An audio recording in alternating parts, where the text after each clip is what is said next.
The first thing Evelyn Hart felt was the freezing touch of the marble floor beneath her palms. The shock ran up her spine like an electric current.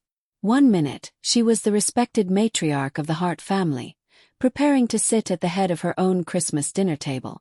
The next, she was on the ground, her 71-year-old body throbbing from the fall. When she looked up, she saw the hardened face of her only son staring down at her. "This house belongs to my mother-in-law now," Adrian said coldly. "Get up and get out." An hour earlier, the scene had looked like a perfect magazine photo. The Hart Ranch in Dallas, her home for more than 40 years, was dressed in Christmas glory. A towering pine tree sparkled with ornaments collected over a lifetime. The fireplace glowed warmly, filling the room with flickering golden light. The air carried scents of roasted turkey, cinnamon spice, and pine branches. Evelyn had spent the entire week preparing for this moment, determined to make the holiday magical for the family she loved more than anything. Her grandchildren, Lily and Mason, had helped her decorate. Lily, at 16, was bright and empathetic, with her late grandfather's thoughtful eyes. Mason, 13, was all energy. Pure, uncomplicated affection wrapped in a boyish grin. They were the joy of Evelyn's life. When her son Adrian arrived with his wife, Clarissa, and Clarissa's mother, Beatrice, Evelyn greeted them with warm hugs. But Clarissa's embrace was stiff and cold. Beatrice, elegant as always, offered a smile that never reached her calculating eyes. The dining room gleamed as the family gathered. The long walnut table was set with Evelyn's best china, the same set she had used for decades of holidays. As she moved toward her usual seat at the head of the table, the place she had shared with her late husband, Robert, Adrian suddenly stepped in front of her. His face was pale, his jaw tight. Clarissa hovered behind him like a silent commander, while Beatrice settled comfortably on the seat just right of the head, watching everything with eerie calm. "Mom," Adrian said, voice tense. "Yes, dear," Evelyn replied, trying to mask the knot of unease twisting inside her stomach. "That seat. Beatrice will sit there tonight." Evelyn blinked, confused. "What?" "Her seat is right there, Adrian. This has always been my place." "Things are changing," he snapped. Clarissa squeezed his arm, urging him on. "Beatrice is the senior woman here now." "The senior woman," Evelyn whispered, stunned. Beatrice offered a delicate smile. "It's only appropriate, Evelyn." The room went silent. Even the staff froze. Evelyn felt her heart crack. Evelyn tried to steady her voice. "Adrian, this is my home. Your father and I built this life together." Adrian's eyes flashed with impatience. "You're stuck in the past, Mom. This house, this company, this family, it needs new leadership." "New leadership," she repeated softly. "It's my house now," he said. Evelyn's voice dropped to a cold whisper. "It will not be your house until I am dead." That was the moment he snapped. He placed a firm hand on her shoulder and shoved hard. There was no hesitation, no mercy, only resentment she hadn't known existed. Her heel caught on the leg of the chair. Time slowed as she stumbled backward. She saw Lily's eyes widen in horror. Mason's mouth opened in a silent scream. Clarissa smirked, the faint triumphant curl of someone who had been waiting for this moment. Then came the impact. Evelyn's hip hit the marble floor with a sickening crack. Pain shot through her like lightning. Her wine glass flew from her hand and shattered, the sound ringing through the dining room like a gunshot. Everything fell silent, as if the entire world had stopped breathing. Mason jumped up. "Grandma!" But Evelyn's eyes fixed on something else, a small blinking red light. Lily, with trembling hands, had accidentally, or perhaps instinctively, captured everything on her new phone. The cruel words, the push, the fall, the humiliation. In the reflection of the phone's dark screen, Evelyn saw the truth laid bare. Her son standing over her with no remorse, Clarissa and Beatrice exchanging thin smiles, and her own broken body on the floor. A battle had begun, and without realizing it, they had handed her the strongest weapon she could ever possess. Betrayal doesn't appear overnight. It grows slowly, like rot beneath polished wood. Looking back, Evelyn could now see the signs, tiny cracks she had ignored because she loved her son too deeply. The week before Christmas, she had been full of excitement, filling the ranch with decorations and joy. She bought gifts for everyone, dreaming of a peaceful holiday. She imagined laughter by the fire, warm hugs, and family unity. Instead, while she was choosing ribbons and wrapping paper, Adrian was entering dark waters, pushed by people who didn't love her the way he once did. That same week, Dallas shimmered with festive lights. The crisp winter air lifted Evelyn's spirits. The loss of her husband still hurt, but the grandchildren had helped heal the ache. She spent hours at upscale boutiques choosing gifts. For Lily, a vintage first edition novel in deep emerald leather. For Mason, the mountain bike he had been dreaming of for months. She pictured their faces lighting up with joy. She felt proud, confident, hopeful. She didn't know that miles away, Adrian was meeting with Clarissa and Beatrice at a restaurant designed for cold decisions. The restaurant was sleek, polished chrome, dark mirrors, and silent staff gliding like shadows. The perfect battlefield for quiet betrayal. Adrian sat between his wife and mother-in-law, both impeccably dressed, both wearing the composed expressions of people about to reshape someone's life. They ordered an expensive bottle of wine. Beatrice began gently, her voice smooth and nurturing. "Adrian, you know I respect your mother. Evelyn is admirable in her way." She paused, letting the flattery ease him. Then her tone shifted. "But the world of business has changed. Her methods are no longer effective." Adrian frowned. "Mom helped Dad build the company. She knows what she's doing." Clarissa leaned closer. "We're not denying her past contributions," she said. "But she's too sentimental. Last week she tried to allocate $1 million for a community arts center." "$1 million," Adrian muttered. Beatrice nodded. "It's not the money, dear. It's the distraction. Evelyn sees the company as a charity. You see it as the empire it is meant to be." Clarissa squeezed his hand. "You deserve to lead, Adrian. But she's stopping you from becoming the man you're meant to be." Adrian's insecurity lived in the shadow of his late father's legacy. Robert Hart had been a powerful man. Brilliant, charismatic, respected. Adrian had always tried to catch up to a father he secretly feared he could never equal. Beatrice knew this, and she dug the blade deeper. "Evelyn is holding on to the past. She needs to step aside. It's time for you to rise." Clarissa nodded.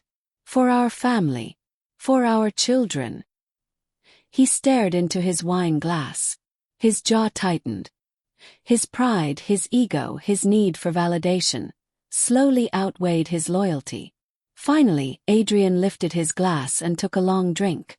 When he set it down, he gave a single sharp nod. A silent agreement. Quiet betrayal. A decision that would shatter the family that had once been his anchor.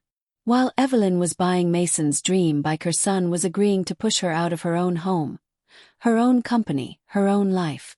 She had no idea that the holiday she had spent weeks preparing would become the stage for an ambush designed by the two women who wanted her legacy for themselves.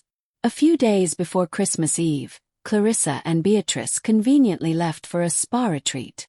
At the time, Evelyn thought nothing of it. She simply saw an opportunity to enjoy a quiet dinner with Adrian and the children. She cooked his favorite childhood meal, a slow-simmered pot roast, creamy mashed potatoes, glazed carrots. As the four of them sat in the cozy breakfast nook with the sunset painting the ranch in warm colors, Evelyn felt hopeful. For a little while, laughter returned. Mason talked about basketball.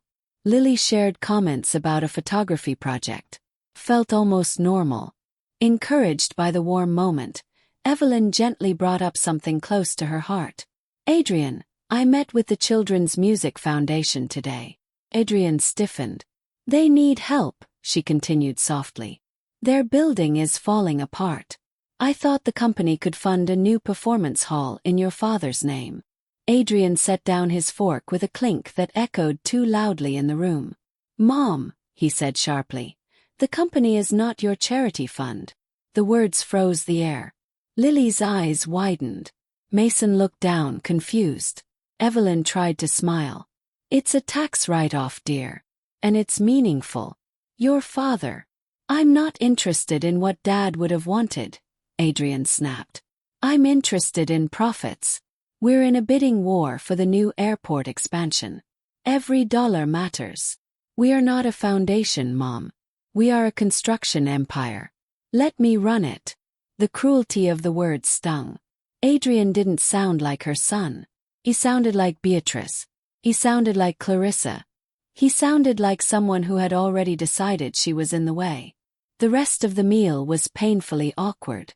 The small talk felt forced. The warmth evaporated. Evelyn kept glancing at her grandchildren. Lily biting her lip, Mason picking at his food. She swallowed every argument she wanted to make.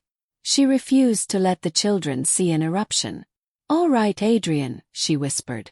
You handle the business decisions. But inside something broke. She saw clearly that her son had changed.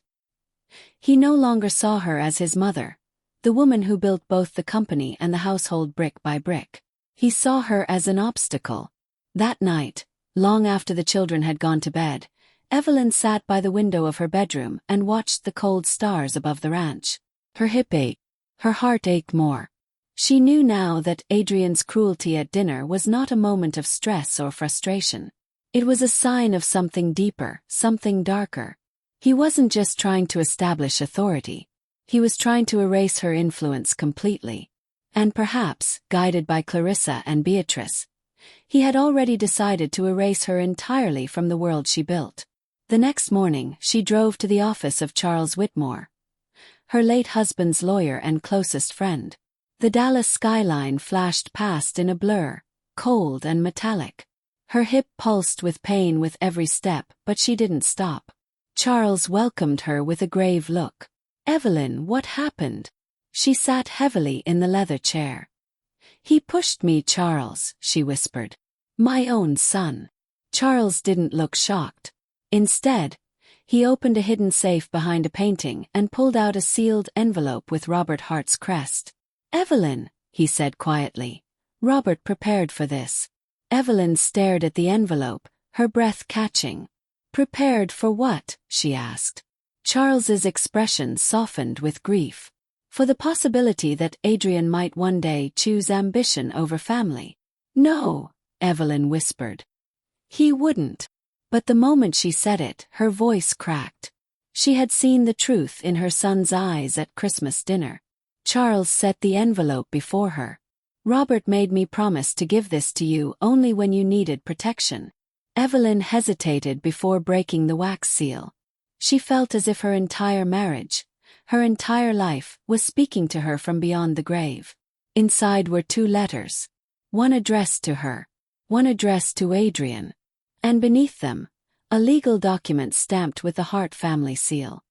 Her hands trembled as she unfolded Robert's letter to her. My Evelyn, it began in his familiar handwriting. I know how deeply you love our son. But I also know weakness when I see it. If Adrian ever turns against you, do not hesitate to protect what we built. Evelyn pressed the letter to her chest, tears finally spilling. Robert, you knew. Charles nodded sadly. He feared Adrian would fall under the wrong influence. The legal document beneath the letters made Evelyn gasp. This transfers all controlling shares of Hart Construction into my name. Yes, Charles said. Robert left Adrian a generous trust, but the company was always meant for you until you decided otherwise. Evelyn's voice shook. Adrian thinks he already controls everything. He doesn't, Charles said firmly. And now that he's shown his hand, you must act. Evelyn looked down at her bruised hip, remembering the cold blow of the marble floor. Yes, she said quietly. I must. The next day, Evelyn returned to the ranch. The Christmas lights still glowed softly, mocking her with memories of happier years. Clarissa and Beatrice were in the living room, sipping tea as if nothing had happened. Evelyn, Beatrice said with a sugary smile. You're walking better today. Evelyn ignored her. Where's Adrian? In the study, Clarissa replied with a smirk. We're reorganizing some of the company files.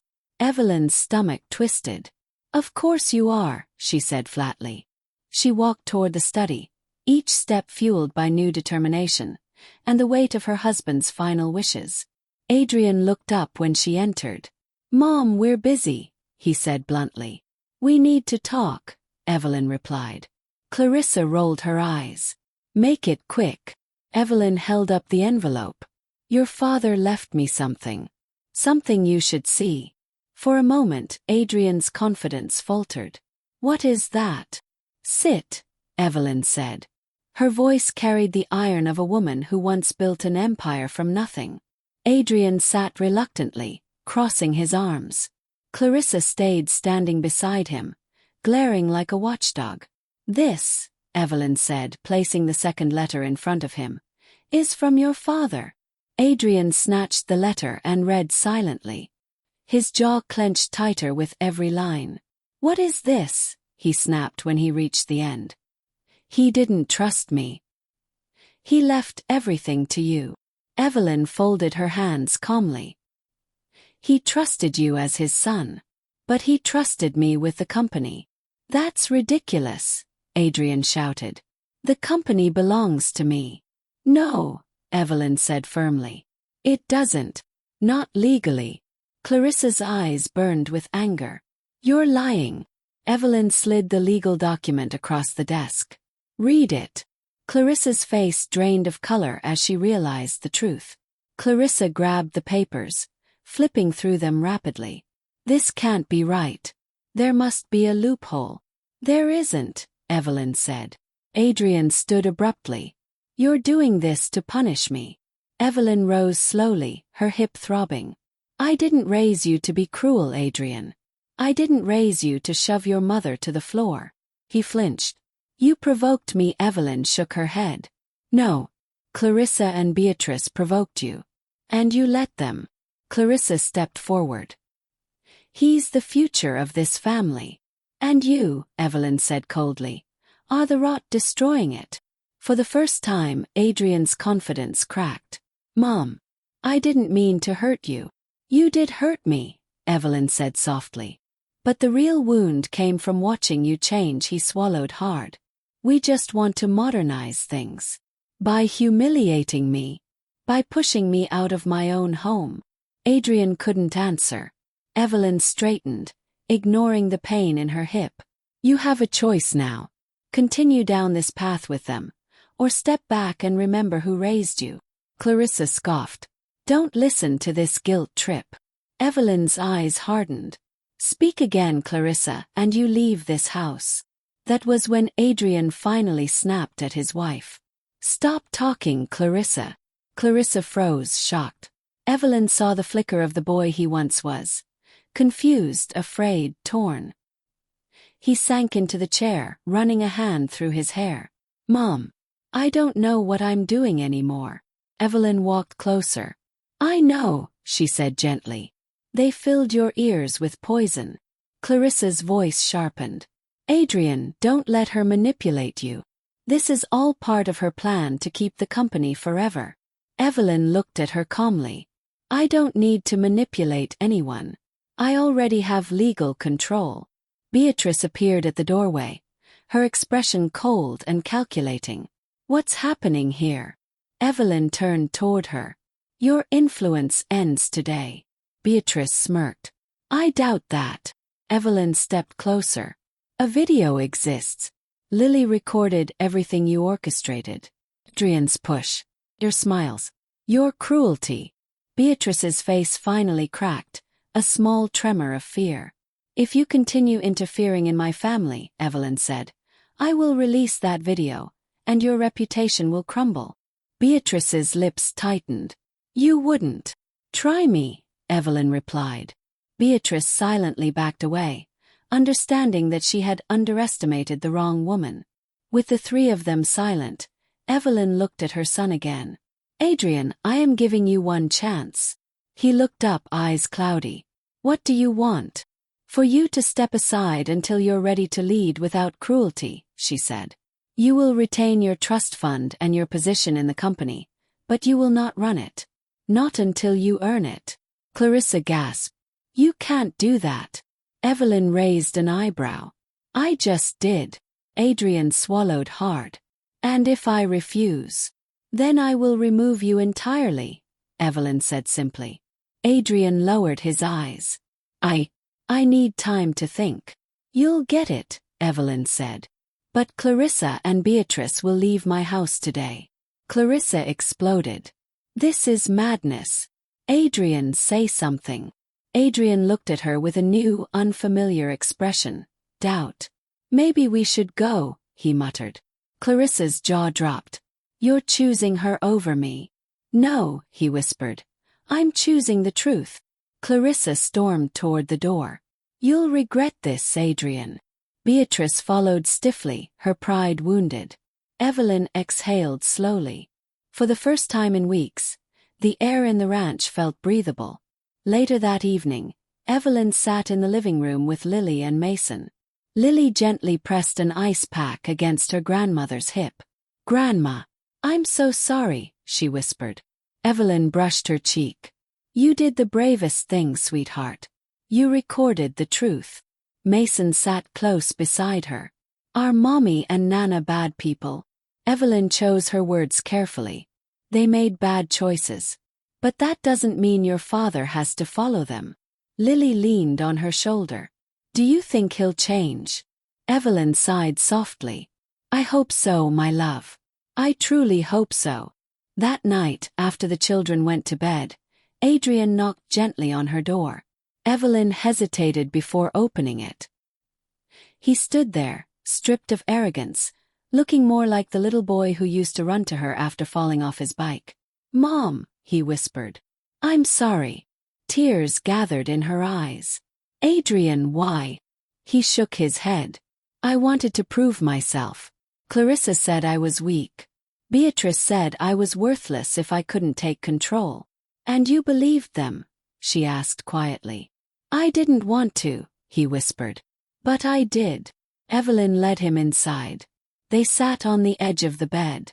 Son, she said, your father loved you deeply. But he also worried.